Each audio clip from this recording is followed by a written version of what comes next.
사사기 말씀을 우리가 듣다가 우리 산상수훈복음 잠시 듣다가 다시 사사기로 돌아왔습니다. 우리는 치열한 인생을 살아가고 있습니다. 인생의 여정 과정을 쫙 돌아보면 그야말로 싸움의 연속이었다. 야, 지금도 싸우고 있나? 지금도 이렇게 치열하게 살고 있나? 좀 쉬었으면 좋겠다. 좀 여유가 있었으면 좋겠다. 라고 생각해 보기도 합니다. 좀 편안했으면 어떨까? 그러면 감사하고 기뻐하고 즐거워하지 않겠는가? 이런 생각도 하기도 합니다. 그런데 한번 생각해 보십시오. 사람이 편안해지면 즐겁고 기쁘고 감사한 마음만 풍성할까요? 아니면 자꾸 조금 딴 생각을 조금씩 하게 될까요? 어떻게 될까요? 태평하고 그냥 여유롭고 그냥 편안한 상태에 있으면 한결같이 인간들은 뭔가 문제가 생기고 죄에 빠지는 경향이 있는 것 같습니다. 왜냐하면 심심하니까 뭐가 어쩔 수 없으니까 자꾸 엉뚱한데 기웃기웃거리는 그런 상황이 발생한다는 것이죠. 좀 편안하고 즐겁고 좋으면 긍정적인 방향으로 참 가면 좋겠는데 인간은 죄성이 있어서 자꾸 부정적으로 나아가는 것을 보게 됩니다. 오늘 우리는 사사들을 만나고 있죠. 기드온과 그의 아들 아비멜렉이라는 그 사사와 아들의 이야기, 파란만장한 그 시대가 끝난 것을 봅니다. 이제 돌라와 야일이라는 사사 이야기가 잠깐 나왔습니다. 그런데 그들이 다스리던 시대가 평안하고 편안하고 좋았다라고 말합니다. 무려 23년, 22년이라는 기간 동안 태평의 시대를 누렸다라고 말씀하고 있습니다. 그 태평의 시대에 특히 야일이라는 사사와 그의 자녀들은 권력과 부와 명예를 누리고 있는 것을 보게 됩니다.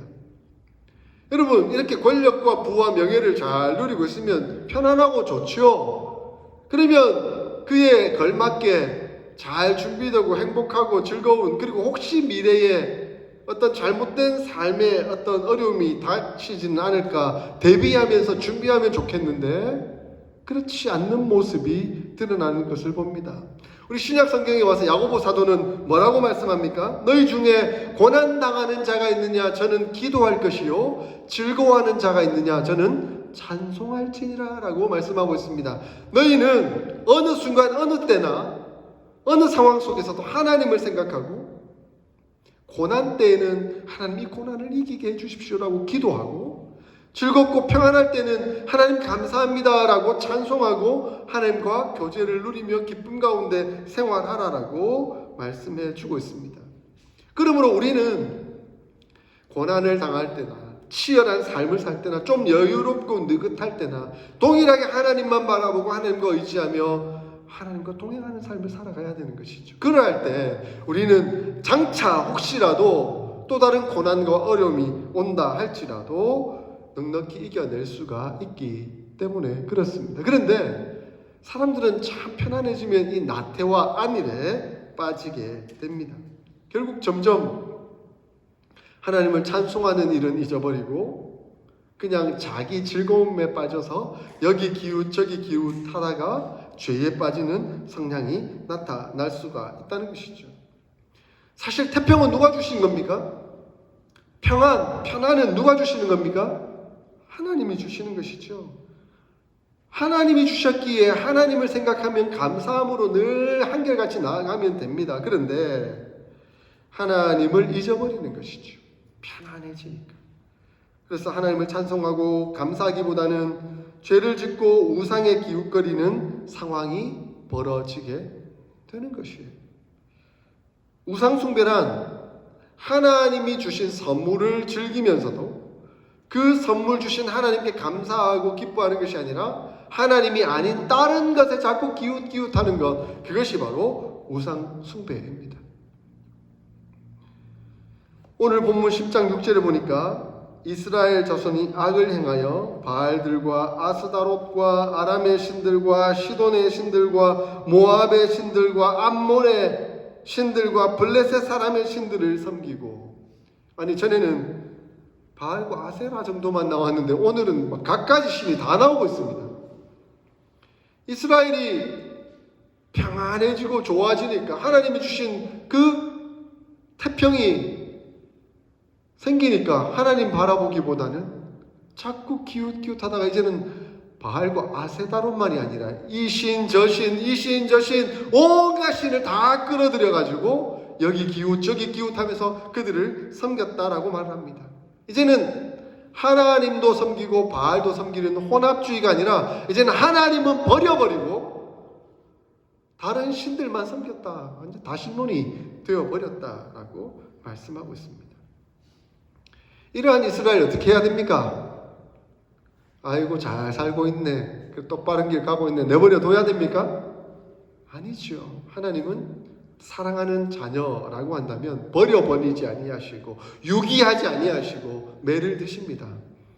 버려버린다는 것, 유기한다는 것은 내 자식이 아니라는 거죠. 필요 없으면 버리는 거죠. 그러나 하나님은 자기 자식 사랑하기에 끝까지 책임지시려고 하십니다. 그들의 행위는, 범죄는 하나님의 진노를 불러왔습니다. 7절에 하나님이 진노하셨다라고 말씀합니다. 근데 그 하나님의 진노는 어떤 방법으로 나타납니까? 하나님 어떤 매를 드십니까? 블레셋 사람의 손과 암몬 자손의 손에 파시는 것이었다라고 말합니다. 결국 이방민족, 그들이 섬겼던 그들의 신들, 그 민족을 끌어들여서 하나님은 징계로 삼고 계신다라고 말씀하고 있습니다. 오늘 본문에 억압하다 라고 나오고 있습니다. 그들은 이방민족으로 말미암아 억압을 당했습니다. 이전인 성경, 개역 성경을 보니까 학대를 당했다라고 표현하고 있습니다. 억압을 당한 것은 그들로부터 학대를 당한 것입니다. 히브리어 원어적인 의미로 보니까 깨뜨리다, 부스러뜨리다 라는 의미가 담겨져 있습니다. 그들은 깨뜨림을 당하고 부스러뜨림을 당하는 고통과 아픔, 어려움을 겪었다는 겁니다. 공고를 당한 겁니다. 회초리를 들면 아프죠. 무섭죠. 그래서 돌아올 수만 있다고 한다면 그건 감사한 일이 되겠지요. 사랑하는 성도 여러분, 여러분은 요즘 생활이 좀 어떠세요? 치열하고 때로는 힘들고 어렵고 때로는 답답하고 그러세요? 이때가 기회입니다. 하나님께 기도할 기회예요.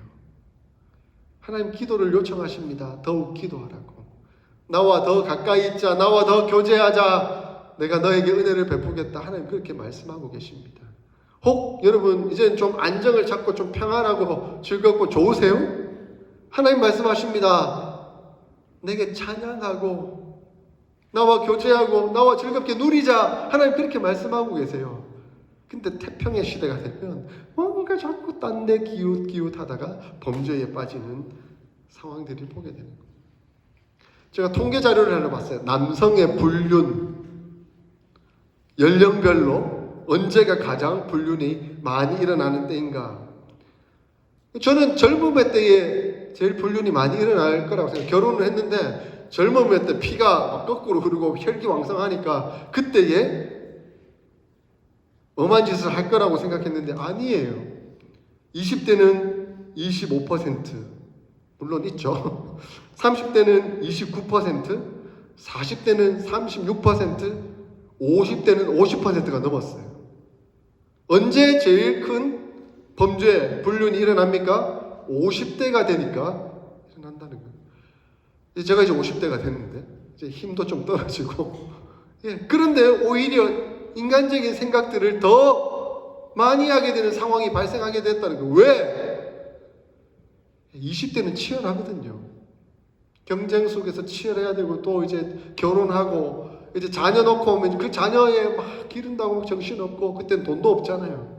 돈도 벌어야 되고 자녀도 키워야 되고 그렇게 치열하게 살 때는 딴 생각을 할 겨를이 없었는데 30대, 40대 지나고 이제 50대 되니까 이제 저희 딸들도 다 대학생이 되고 커가고 이제 손을 안 들여도 되고 뭐 저는 돈이 없지만 예, 어떤 사람들이 이제 50대쯤 되면 돈을 좀 벌어가지고 안정을 찾고 뭐 이렇게 하니까 여유롭잖아요. 그래서 뭐 골프 치러 가고 시간이 남으니까 그리고 뭐 또 술 한잔 하고 뭐 이렇게 하다가 딴 생각이 점점 펼쳐나가는 거예요. 편안해지니까 태평해지니까 먹고 살만하니까 시간의 여유가 좀 생길만 하니까 딴 생각하면서 넘어지게 되는 거예요. 범죄하게 되는 거예요. 지금 이스라엘 모습이 딱 그렇습니다. 23년, 22년 편안해지니까 온갖 신에게 기웃기웃하다가 그 신들을 다 끌어들여 버리고 하나님은 버려버리는 안타까운 일이 벌어진 것이죠. 사도 바울은 고린도전서 10장 12절에 뭐라고 말씀하고 있습니까? 그런즉 선줄로 생각하는 자는 넘어질까 조심하라. 이제 좀 편안해졌다고 딴 생각하면 안 된다. 기웃기웃하면 안 된다라고 말씀하고 있습니다. 그러니까 하나님 매를 드셨죠. 이제 공고가 그들에게 왔습니다. 이제 정신 차려야 되죠. 10절에 보니까 이스라엘 자손이 여호와께 부르짖어 가로되 우리가 우리 하나님을 버리고 바알을 섬김으로 주께 범죄하였나이다 라고 고백하고 있습니다. 자기 죄를 인정하고 고백했습니다. 잘한 짓이죠. 잘못한 것에 대해서 고백하고 인정하고 나왔으니까 잘한 것이죠. 그런데 여기 하나님께서 의외의 모습을 보여주고 계십니다. 여러분, 우리 하나님은 어떤 하나님이세요? 용서하시고 받아주시고 이끌어주시는 하나님이세요. 그런데 오늘 여기 본문에는 하나님이 조금 낯설은 반응을 하고 계십니다. 그들의 회개하는 고백을 하나님 받아들여 주지 않으세요. 11절부터 13절까지 내가 너희를 애굽에서 구원하지 않았느냐? 그리고 온갖 이방 민족들의 고통으로부터 너희를 구원해내지 않았느냐? 그런데 너희는 나를 버렸다. 그리고 다른 신을 섬겼다. 그러므로 내가 다시는 너희를 구원치 아니하리라. 하나님 이렇게 말씀하고 계세요. 좀 무서운 말씀이에요. 이건 무슨 말씀입니까? 내가 다시는 너희를 구원치 않겠다. 이제 절대 너희를 구원하지 않겠다 라고 하나님은 말씀하고 있습니다. 그러면서 14절에 더 심각한 말씀하고 계시죠. 네가 섬기는 그 신에게 가서 구원해달라고 해라. 이방신들아 그 신들한테 가서 구원해달라고 해라 라고 하나님은 말씀하고 있습니다. 우리 하나님은 언제나 용서하시고 언제나 이해하시고 언제나 받아주시고 언제나 안아주시고 언제나 감싸주시는 하나님인 줄 알았는데 어떻게 이렇게 매몰차게 다시는 구원하지 않겠다 이렇게 말씀하실 수가 있을까요? 아닙니다. 우리 하나님은 그런 하나님이 맞습니다. 우리가 회개하고 하나님 용서해 주세요. 하나님 제가 부족합니다. 하나님 저를 다시 받아주세요. 하면 당자가 그죠? 아버지 집으로 다시 돌아올 때 맨발로 뛰어나와 맞아 안고 뽀뽀하고 막 그런 아버지 하나님과 동일합니다. 그런데 왜 지금 하나님은 단호하게 이렇게 말씀하고 계실까요? 그 이유가 무엇일까요? 하나님이 이스라엘을 버리기 위해서 이런 말씀하시는 것이 아닙니다. 하나님은 그들을 교훈하고 훈계하고 세워서 바르게 이끌려고 지금 훈육하고 계시는 것입니다. 여러분, 하나님의 본심은 다시는 구원하지 않겠다라는 것이 아닙니다. 너희가 이방신들을 섬기니 내가 다시는 너희를 구원하지 않겠다. 이 말의 의미는 무엇일까요? 하나님의 본심은 무엇입니까? 다시는 구원하지 않겠다 하는 게 하나님의 핵심 주제가 아니고 하나님의 핵심 주제는 이방신을 섬기지 마라. 나에게 나와라. 나만 섬겨라 하는 것이 하나님의 마음 아닐까요? 그것이 하나님의 주된 주제 아닐까요? 자식을 키우다 보면 그런 일 많죠. 말 안 들어가지고 뺀질뺀질하고 거짓말하고 막 부모랑 부딪히고 막 이럴 때 그러면 아버지가 화가 나서 그렇게 하잖아요. 너 아빠 말 안 들을 것 같으면 집 나가. 너 아빠 말 안 들을 것 같으면 집 나가. 근데 진짜 짐 싸가지고 집 나가요. 그럼 됩니까? 안 돼요? 지금 아빠가 말하는 핵심 요지는 무엇입니까? 집 나가라가 핵심 요지가 아니고 아빠 말 좀 잘 들어라. 제발 아빠 말 좀 잘 들어라. 그게 핵심 요지 아닙니까? 하나님께서 의도하신 말씀의 의미 아니겠습니까? 우리의 모습이 사실은 이렇습니다. 하나님 앞에서. 하나님이 징계하신다. 하나님 징계하시는 하나님입니까? 하나님 그렇게 무서운 하나님입니까? 하나님은 내가 너를 징계하는 이유를 살펴봐라. 네가 지금 무슨 잘못을 하고 있는지 돌아봐라. 그리고 나와의 관계가 회복되고 나와 즐겁고 기쁨과 은혜를 누리기를 원한다. 이것이 하나님의 본심의 마음 아니시겠습니까? 이것이 하나님의 바른 의도인 것이죠. 왜곡하지 마세요. 하나님의 뜻을. 예? 왜곡하지 마세요. 자꾸 뒷말에 강조점을 두지 마세요. 우리 국어를 잘해야 돼요. 요지가 뭔가, 핵심이 뭔가, 하나님이 말씀하신 의도가 뭔가. 다시는 너희를 구원하지 않겠다. 하나님 다시는 구원하지 않겠다는 게 요지가 아닙니다. 요지는 무엇이죠? 이방신들을 섬기지 마라. 이방신들을 섬기고 나아가는 너희들은 다시도 구원할 수가 없다 하는 것이 하나님의 말씀의 핵심 요지가 아니겠습니까? 이스라엘 고통이 얼마나 심했는지 다행입니다. 고통 받는 게 다행입니다. 왜냐하면 그 고통 때문에 그들이 또 회개하고 있기 때문에 그렇습니다. 15절에 이스라엘 자손이 여호와께 여쭈되 우리가 범죄하였사오니 주께서 보시기에 좋은 대로 우리에게 행하시려니와 오직 주께 구함나니 오늘 우리를 건져내옵소서. 다시금 진실한 마음으로 회개하고 있습니다. 근데 이 회개가 다만 입으로 하는 고백이 아니라 행동으로 옮겨지는 고백이라는 것을 볼 수 있습니다. 16절에 보니까 자기 가운데서 이방 신들을 제하여 버리고 여호와를 섬기매. 이제는 진짜 여호와를 섬기겠습니다. 제가 회개하고 잘못을 인정하고 고백하며 나옵니다. 그 행동의 모습으로 이방 신들을 다 제하여 버리고 없애버리고 파괴해버리고 불살라버리고 하는 그 행동을 제가 합니다. 라고 말씀합니다. 지난주에 그리고 우리 산상 수훈 말씀을 통해서 배웠지 않습니까? 나더러 주여 주여 하는 자마다 다 천국에 들어갈 것이 아니에요. 오직 주의 말씀은 행하는 자라야 들어갈 것이구나 라고 말씀하는 그 말씀과 같은 의미가 있는 것이죠. 회개는 말로만 울고불고 하는 감정으로만 하는 것이 아니라 행동으로 의지로 하는 것입니다. 행동으로 이어지는 그들의 모습을 보면서 하나님은 이스라엘의 회개를 받아주시려고 하십니다. 그런데 하나님은 곧바로 그들의 문제를 해결해 주진 않으셔요. 오늘 본문을 보니까 하나님이 근심하셨다라고 이렇게 적혀 있어요. 하나님 근심하셨대요. 왜 근심하셨을까요?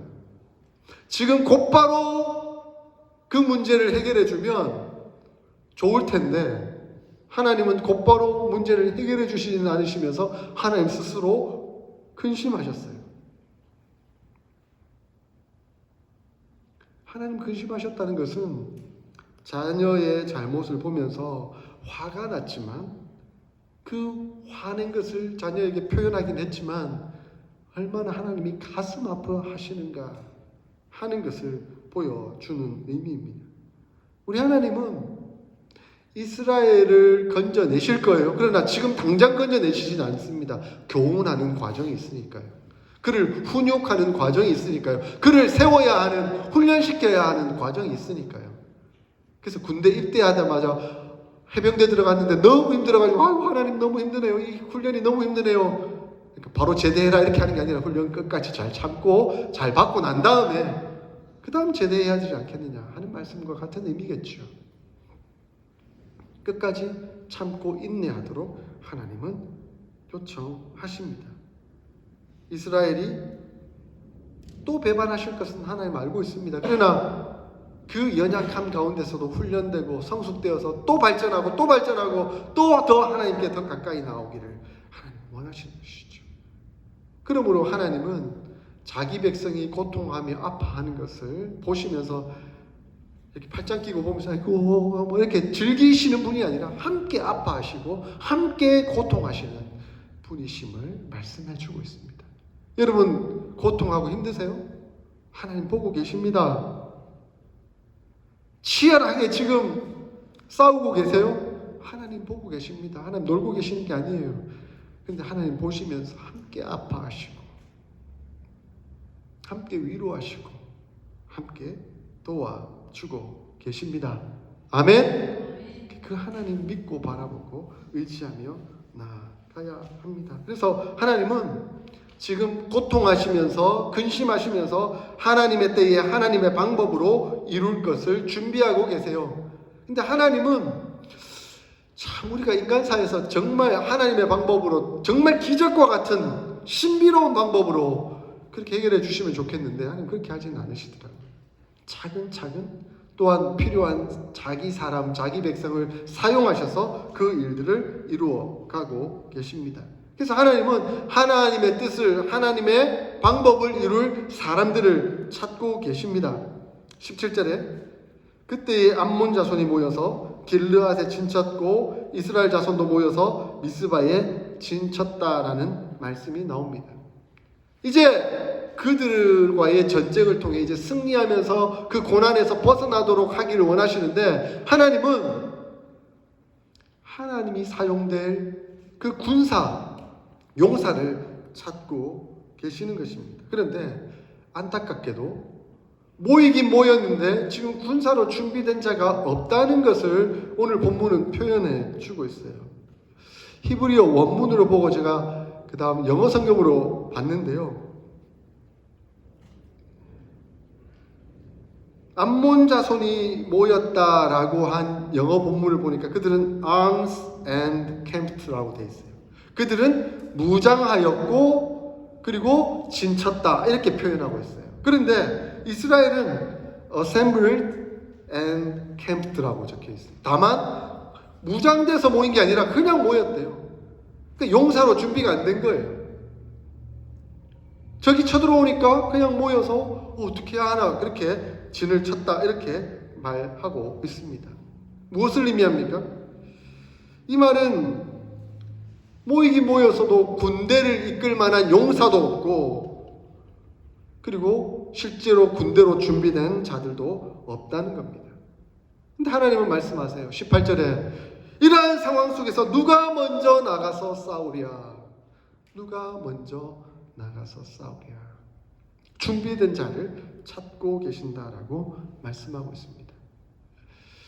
그런데 참 떠오르는 사람들이 있죠. 아까 야일이라는 사사 그리고 야일이라는 사사의 아들들, 그들은 사사의 권력, 명예, 부 다 누리면서 뭐 각자 나기도 하나씩 다 가지고 그 시기에는 얼마나 어려운 시기였겠습니까? 그런데 그런 좋은 것을 누리고 있었는데 아무런 준비도 되지 않았다라는 것을 오늘 본문은 의도적으로 말씀해 주고 있는 것 같습니다. 야일의 자녀들은 아버지가 사사라는 이유로 후광을 누리며 소위 오늘날로 말하면 금수저, 부모 덕에 잘 태어나가지고 뭐 엄청난 것을 누리며 그렇게 자랐는데 막상 전쟁이 터지고 위기의 상황이 오니까 아무런 준비가 안 돼 있는 거예요. 놀고 먹을 줄만 알았지, 돈 쓸 줄만 알았지, 그걸로 대비하고 준비하고 있지는 않았다 하는 것을 보여줍니다. 그들은 권리를 누리는 기득권자였지만 의무를 실행하는 자들은 아니었습니다. 여러분 이 말 아시죠? 노블리스 오블리주라는 말. 고귀한 자는 책임이 있다라는 말이에요. 프랑스에서 나오는 말인데 왕실 고귀한 자기가 권력을 가지고 있는 자라고 한다면 당연한 의무와 책임이 있다라는 말을 의미하죠. 그래서 영국은 이것을 실천하기 위해서 황실에 있는 프린스나 프린세스 왕자나 공주들은 다 군대를 가야 하고 군대 중에서도 더 특별한 교육을 받아서 뭐 아주 힘든, 우리 소위 한국말로 빡센 그런 훈련을 받고 군대에 제대를 해야만 한다라는 얘기가 있습니다. 하나님 나라도 마찬가지예요. 우리는 하나님의 은혜를 입은 자들입니다. 할렐루야. 우리 아까 집사님 기도하셨던 것처럼 예수 그리스도의 보혈의 은혜로 말미암아 우리는 우리의 모든 죄가 용서받고 하나님의 자녀라고 일컬음을 받는 자들이 되었습니다. 그리고 천국을 소유한 자들이 된 것이죠.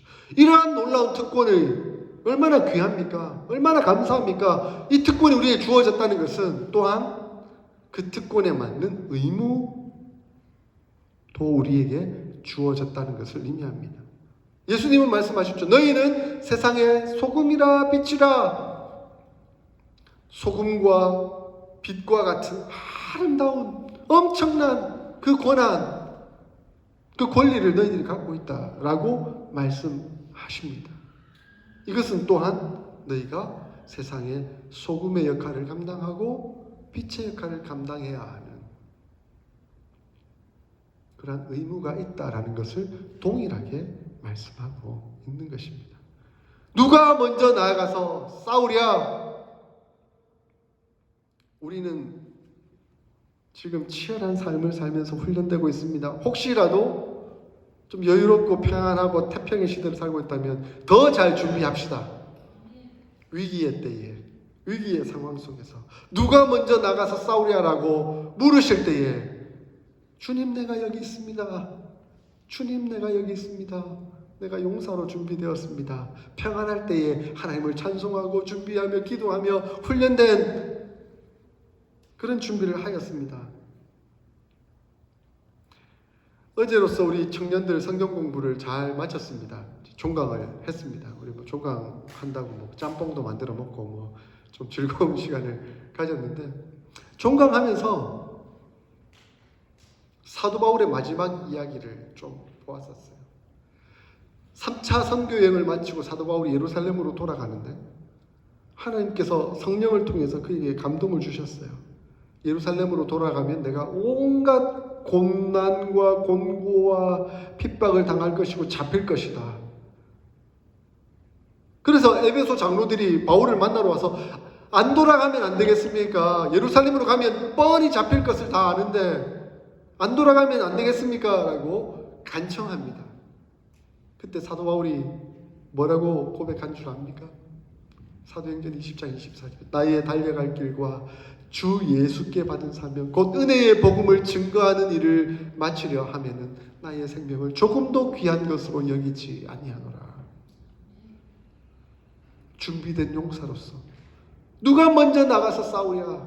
고난과 고통과 핍박과 체포가 기다린다 할지라도 내가 그곳에 가서 주 예수의 복음을 증거하는 사명을 감당할 수만 있다면 제가 나아가겠습니다. 그것이 사도 바울의 고백이었습니다. 사랑하는 성도 여러분, 요즘 바쁘시고 힘드세요? 치열하게 싸우고 계세요? 주님이 함께하고 계십니다. 주님이 동행하여 주시고 은혜로 인도하여 주셔서 승리케 하도록 역사해 주실 것입니다. 평안하고 즐겁고 여유가 있으십니까? 하나님은 더 교제하자. 이럴수록 더 말씀 읽고 더 기도하고 더 찬송하자. 나와 교제하자. 하나님은 말씀하고 있습니다. 장차 어떤 고난과 환난과 핍박이 온다 할지라도 넉넉히 이겨낼 준비를 하고 있자. 하나님은 말씀하고 있습니다. 이 말씀 앞에 순종하여 잘 준비되는 저와 여러분이 됐으면 좋겠습니다. 그래서 장차 어떤 상황이 오더라도 누가 먼저 나가서 싸우랴라고 물으실 때 주님 내가 여기 있습니다 라고 고백하며 나설 수 있는 저와 여러분이 될 수 있기를 소원합니다. 그래서 이 어스틴 사랑의 교회가 어스틴 지역에서 이 피 터지는 전투의 영적 전투의 현장에서 먼저 나서서 싸우겠습니다. 저희들은 준비가 되어 있습니다. 하나님 나를 사용하여 주시옵소서. 그래서 하나님 앞에 귀히 쓰임 받고 하나님 영광 위하여 하나님 나라를 위하여 쓰임 받을 수 있는 저와 여러분들이 다 될 수 있기를 주의 이름으로 축원드립니다. 아멘. 조용히 눈을 감고 오늘 들은 말씀을 조금 새기면서 결단의 기도를 올려드렸으면 좋겠습니다. 하나님, 이스라엘은 평안의 때에 준비하지 못하고 대비하지 못하고 결국 여기 기웃 저기 기웃하다가 죄에 빠진 모습을 봅니다. 하나님, 저희들은 그런 어리석은 삶을 살지 않도록 도우시고 역사하여 주시옵소서. 그럴수록 더욱 주님 의지하고 더욱 주님 바라보며 기도하며 찬송하며 주님과 교제하며 준비가 되어 승리하는 삶을 살아가는 저희들 되게 하여 주시옵소서. 그래서 누가 먼저 나가서 싸우려 하라고 물으실 때에 대답하며 주님, 제가 여기 있습니다. 나를 사용하여 주시옵소서라고 고백하며 나아가는 우리가 되도록 하나님 역사하여 주시옵소서. 우리 함께 통성으로 기도하겠습니다. 하나님, 은혜 가운데 나와서 주님 저희들을 붙들어 주시고 주님 주관하심과 역사하심 가운데 설 수 있도록 주님 인도해 주시옵소서. 이스라엘은 전혀 준비가 되지 않고 태평의 때에 여기 기웃 저기 기웃하다가 범죄에 빠진 연약한 모습을 봅니다. 저희들은 다시금 하나님 앞에 온전히 나와서 준비가 되는 저희가